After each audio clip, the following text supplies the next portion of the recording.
How to increase or decrease header size in Microsoft Word.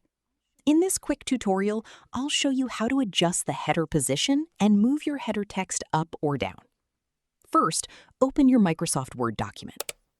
Double-click the header area at the top of the page to open the header and footer section. Now, look for the position options in the ribbon. To move the header text up or down, adjust the header from top value. Increase the value to move the header lower, or decrease it to move the header closer to the top of the page. You can also adjust the header spacing by changing the page margins if needed. Once you're happy with the position, click anywhere outside the header area to return to your document. And that's it!